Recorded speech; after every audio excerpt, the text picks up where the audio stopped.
Hello, everyone. Welcome to today's lesson. We will practice English using the shadowing technique.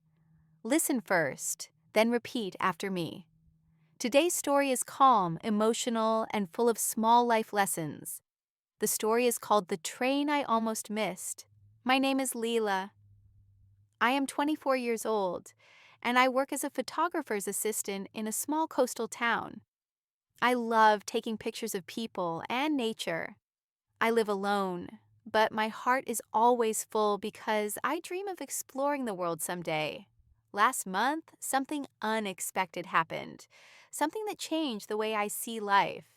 One evening, my boss told me that a big company wanted to interview me for a new job in another city.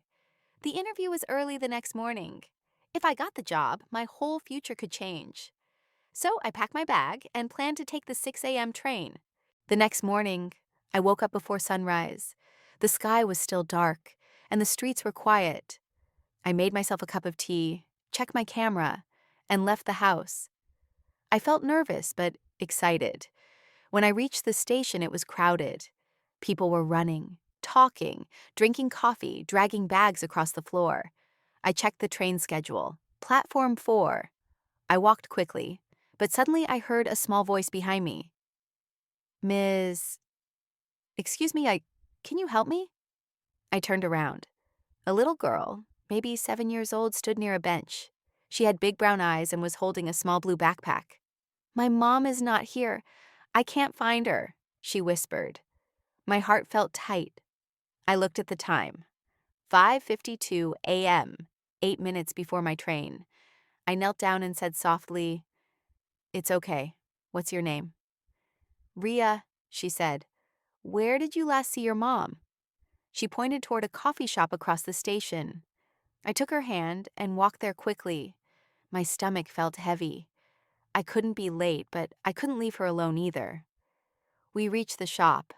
No mother. Ria's eyes began to fill with tears.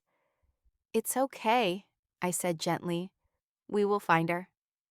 I looked around and saw a station security officer. I walked to him and explained everything. He nodded. "We will make an announcement. Thank you for bringing her." I looked at Ria and smiled. "You're safe now." She suddenly hugged me tightly. "Thank you. Don't go." My chest hurt a little. I wanted to stay with her, but I also had an interview that could change my life. "Ria," I said softly, "I have to catch a train, but the officer will help you find your mom." She nodded slowly.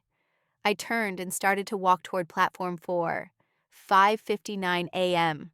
I ran. People stared as I rushed past them. My bag bounced against my shoulder, and my heart was beating loudly. When I reached the platform, the train doors were already closing. "No! Wait!" I shouted. The conductor looked at me, hesitated for a second, and then pressed the button. The doors opened. I jumped inside, breathing heavily. "Just made it," the conductor said with a smile. I thanked him, found my seat, and finally sat down.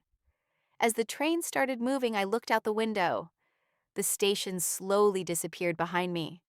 For some reason, I kept thinking about Ria. Her small voice, her tiny hand in mine, her scared eyes. I hoped she was safe. I hoped her mother would find her soon. After 2 hours, I arrived at the city. My interview was in a tall glass building near the river. When I entered the office, the interviewer smiled at me. "Good morning, Lila. You're right on time." Right on time, I almost missed everything. The interview went well. They liked my portfolio and my passion for photography. They said they would call me in a few days. When I left the building, I felt lighter. I walked to the river and watched the water shining under the sun. My phone rang. Unknown number. I answered. "Hello? Is this Lila?" A soft voice asked. "Yes." "This is Ria's mother. I just wanted to thank you. The officer told me you helped my daughter. She was scared and alone. You were very kind." I felt tears in my eyes. "I'm happy she's safe," I said. "You are a good person. I hope your day brings you something good too," she said. And then the call ended. I stood there for a long time, looking at the river, feeling something warm inside me. That evening, I received another call. It was the company. "Lila," the voice said, "we want to offer you the job." I covered my mouth with my hand, my eyes filled with tears. "Thank you. Thank you so much," I whispered. At that moment, I understood. I caught the train not because I ran fast, but because I stopped to help someone first. 2 weeks later, I moved to the city and started my new job. I made new friends, worked with amazing people, and felt my life changing every day. Sometimes on my way home, I passed by the train station, and every time I remembered Ria, a little girl who didn't know she'd helped me too, because helping her reminded me who I want to be. Sometimes the train we almost miss is the one that takes us exactly where we need to go. And sometimes the smallest kindness opens the biggest doors in our life. Now listen to the story again and repeat each sentence using the shadowing technique. This will help your speaking and pronunciation grow stronger. Don't forget to like this video and subscribe for more beautiful stories. See you next time.